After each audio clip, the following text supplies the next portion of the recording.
Hello friends, नमस्ते। DB education आपका स्वागत है। आप उम्मीद करता हूँ कि आप लोग सब ठीक होंगे, खुश होंगे, आपके परिवार के सदस्य सभी ठीक होंगे। इस कोविड महामारी जो चल रही है उसके देखते हुए आप उसकी अनुपालना भी कर रहे होंगे।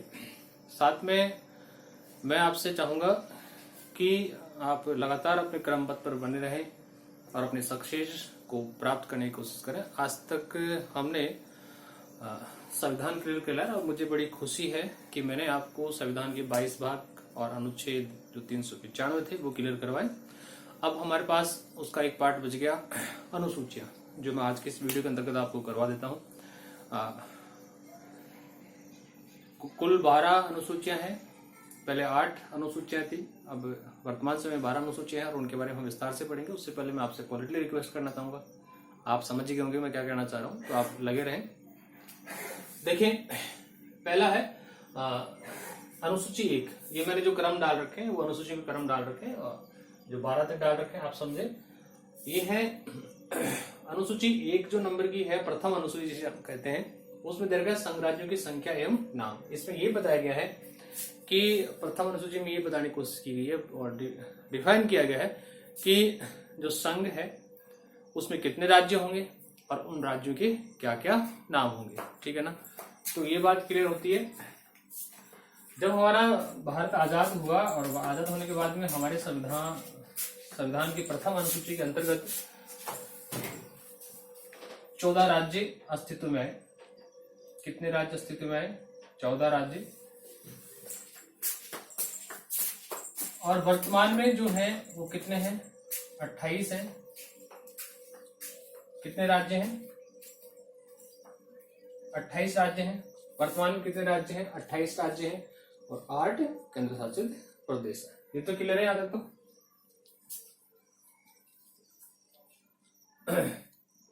फिर है दूसरा, देखें हम 2 नंबर का द्वितीय अनुसूची। इसमें दे रखा है संवैधानिक पदाधिकारियों के वेतन। अब दिमाग में ये भी आना चाहिए कि संवैधानिक पदाधिकारी क्या होते हैं, कौन कौन से संवैधानिक पदाधिकारी होते हैं, उनको हम किस प्रकार डिफाइन कर सकते हैं, वो चीजें हमारे सामने आनी चाहिए। तो इसके अकॉर्डिंग हम देखें तो संवैधानिक पदाधिकारियों में हमने सबसे पहले देखा था कि हमारे देश का जो संवैधानिक प्रमुख होता है, देश का प्रथम नागरिक जिसे हम कहते हैं और प्रथम व्यक्ति जिसे हम कहते हैं, वो कौन होता है? राष्ट्रपति। उसके अलावा जितने भी संवैधानिक प्रमुख बनाए जाते हैं उनमें कौन कौन से व्यक्ति हैं, वो सारे हमारे इसके अंदर क्लियरिफिकेशन होते हैं। तो देखिए हम कौन कौन संवैधानिक प्रमुख देखें, कॉन्स्टिट्यूशन वो है तो वो देखें हम संवैधानिक प्रमुखों में राष्ट्रपति को ले सकते हैं,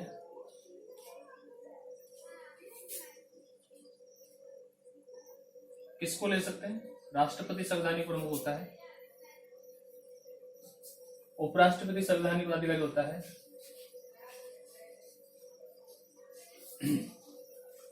आपके जो राज्यपाल हैं वो संवैधानिक प्रमुख होते हैं। आपके आयोग के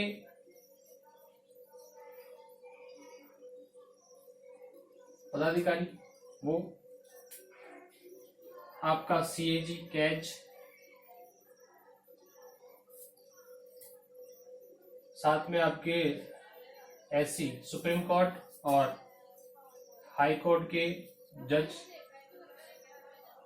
ठीक है ना, ये सारे क्या है? संवैधानिक पदाधिकारी होते हैं और इनको जो वेतन है उसका वर्णन किया गया है किसमें? द्वितीय अनुसूची में। किसमें किया गया है? अनुसूची 2 में। क्लियर? अनुसूची 2 में इसके बारे में बताया गया है। आई होप कि आपके समझ में आ रहा होगा जो बता रहा हूं मैं। अनुसूची 2 हमने देखा, उसमें तो हमने देखा कि जो अनुसूची 2 है उसमें संवैधानिक पदाधिकारी जितने भी हैं उनके वेतन की बात की गई है। एज ए लाइक राष्ट्रपति, उपराष्ट्रपति, आपका सीएजी, आपके राज्यपाल, आपके आयोगों के जो सदस्य हैं वो सभी इसमें है। इसके बाद में अनुसूची 3, उसका देखें हम, इसमें दे रखा है शपथ का प्रारूप। कहने का मतलब जो शपथ लेते हैं, शपथ ग्रहण समारोह होता है, शपथ ली जाती है, दिलवाई जाती है, वो बात किसमें लिखी गई है? अनुसूची 3 में लिखी गई है। अब शपथ है वो कौन सी होती है?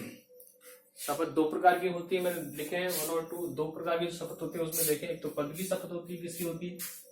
पद की, और एक दूसरी कौन सी होती है, गोपनीयता की। ठीक है, ये दो शर्तें ली जाती है।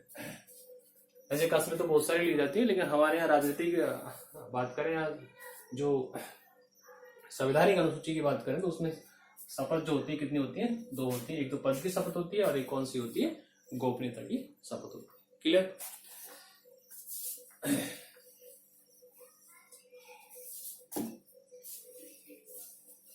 इसके बाद में देखो अनुसूची 4, इसमें देखा सीटों का आवंटन जनसंख्या के अनुपात में। कहने का मतलब हमारे देश में उस समय 14 राज्य थे, फिर 28 राज्य हो गए। अब उन 28 राज्यों के अंतर्गत या 14 राज्य जो पहले बने थे उनके अंतर्गत, या कहें कि हम टोटल ऑल ओवर जो भी हमारी राज्य हैं 28 वर्तमान में, उनमें जनसंख्या कितनी है, कैसी है, किस लेवल तक है, तो उसके अनुसार सीटों का आवंटन किया जाता है, सीटों का बंटवारा किया जाता है कि कौन से राज्य में कितनी सीटें अवेलेबल कराएगी। मतलब जिसकी जनसंख्या ज्यादा होगी उसके अकॉर्डिंग वहां की सीटें भी क्या होती हैं, ज्यादा होती हैं। तो ये अनुसूची 4 है, उसमें सीटों का आवंटन किया गया है जनसंख्या के अनुपात के आधार पर। ठीक है। अनुसूची 5, इसमें दे रखा है SC ST प्रशासन एवं नियंत्रण। इसमें स्पष्ट किया गया है कि जो अनुसूचित क्षेत्र हैं जिनमें अनुसूचित जाति और अनुसूचित जनजाति, उनके प्रशासन का कार्य और उनके नियंत्रण का कार्य किया जाएगा। उसमें जो भी नियम बने हुए होंगे वो सारे हमें कहाँ मिल जाएंगे, अनुसूची 5 में मिल जाएंगे। अनुसूची 5 है वो स्पेशली रूप से किसके लिए बनी हुई है, अनुसूचित जाति और अनुसूचित जनजाति के लिए। क्लियर। फिर इसके बाद में अनुसूची 6, अनुसूची 6 इसमें दे रखा है ममता राज्यों का जनजाति प्रशासन। ममता राज्यों का जनजाति प्रशासन मीन्स ये हो गया कि जो हमारे पूर्वोत्तर राज्य हैं, हमारे जो पूर्वोत्तर राज्य, हम यहाँ इस डायग्राम बना के देख लें। इधर वाला जो पूर्वोत्तर राज्य है, ये इधर वाले जो पूर्वोत्तर राज्य है, इनमें 4 राज्य ऐसे हैं जहां अधिकतम जनजाति समूह पाया जाता है, या कहीं जनजाति क्षेत्र होता है, जनजाति क्षेत्र है यहाँ। इन 4 राज्यों में जनजाति क्षेत्र है और इनको ट्रिक के माध्यम से समझे तो इनका ममता नाम दिया गया है। तो कह सकते हैं M फॉर मेघालय बात कर लें हम, दूसरे का मिजोरम बात कर लें, तो थर्ड है उसका त्रिपुरा बात कर लें, और A है इसको हम क्या कह सकते हैं, असम। ये चारों राज्य जो है जनजाति बहुल्य क्षेत्र है।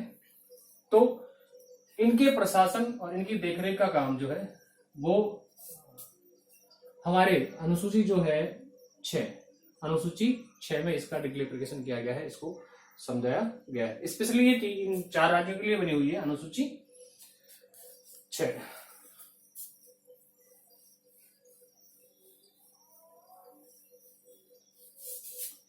इसके बाद में हम शक्ति पृथक्करण, अनुसूची 7, अनुसूची 7 है वो किस संबंधित, शक्ति पृथक्करण से संबंधित है।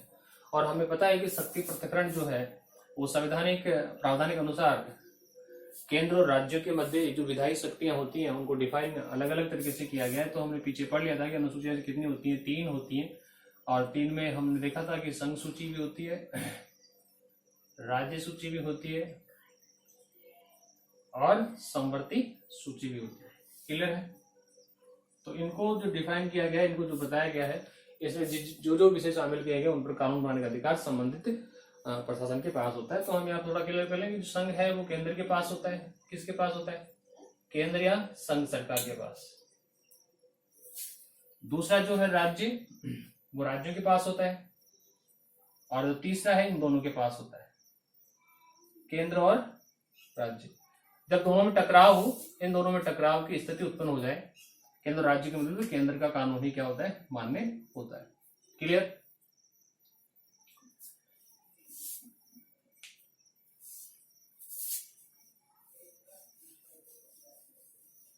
कहने का मतलब यह है कि आपसे क्वेश्चन पुटअप किया जाए कि सूचियों का वर्णन किस अनुसूची में किया गया है, तो आप बेझिझक बता सकते हैं कि अनुसूची 7 में इसका वर्णन किया गया है।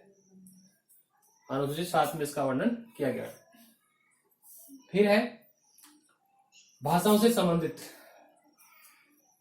अनुसूची 8 है वो किससे संबंधित है? भाषाओं से संबंधित है। और जो भाषाओं से संबंधित है तो इसमें लिखा गया, हमारे संविधान में बताया गया कि जब संविधान हमारा बनकर तैयार हुआ था तो उस समय हमारे संविधान में कितनी भाषाएं थी? 14 भाषाएं थी। मैंने यहाँ लिख दिया है, आप उसको डिस्क्रिप्शन में लिखें, ऐसे नहीं लिखें, आप समझने के लिए मैं तरीके से लिखे, आप उसको डिस्क्रिप्शन टाइप में लिखें। 14 भाषाएं थी उस समय, और वर्तमान में कितनी भाषाएं हैं? 22 हो चुकी है।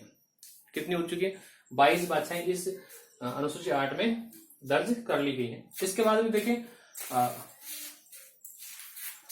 अनुसूची 9, इसमें देखा प्रथम संविधान संशोधन जिसको संविधान सदस्यों के द्वारा किया, जो कि भूमि सुधार अधिनियम एवं संपत्ति का अधिग्रहण से संबंधित है। सबसे मोस्ट इंपोर्टेंट क्वेश्चन यहां से निकल सकता है कि जो प्रथम संविधान संशोधन था उसमें संशोधन क्यों नहीं किया जा सकता?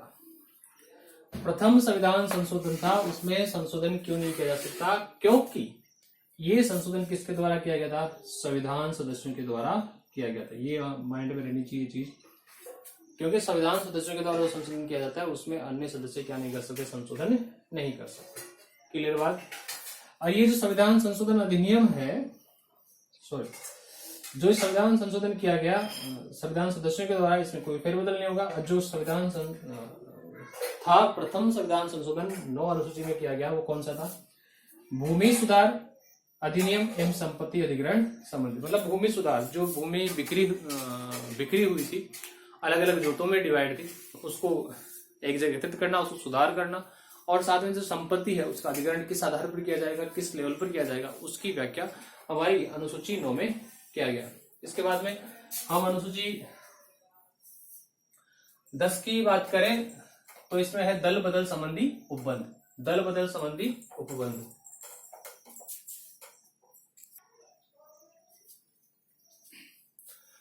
हम बात करें दल बदल संबंधित उपबंध अनुसूची 10 में। अनुसूची 10 जो है उसमें हमने किसकी बात कर रहे थे? दल बदल संबंधी उपबंध की बात कर रहे थे। और ये जो है मैंने जो लिखा है 52 और 1986, ये जो 52 है वो क्या है? संविधान संशोधन है। क्या है?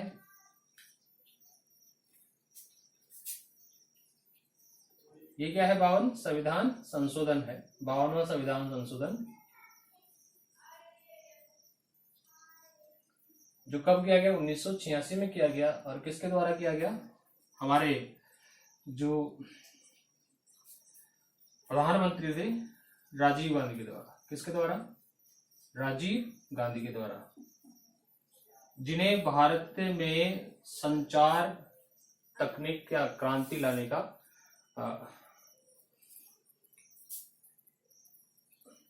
संचार क्रांति लाने के लिए उनको माना जाता है, समझा जाता है, क्योंकि उन्होंने ही पहली बार भारत में कंप्यूटर प्रणाली या कहीं कम्युनिकेशन स्किल डेवलपमेंट की थी।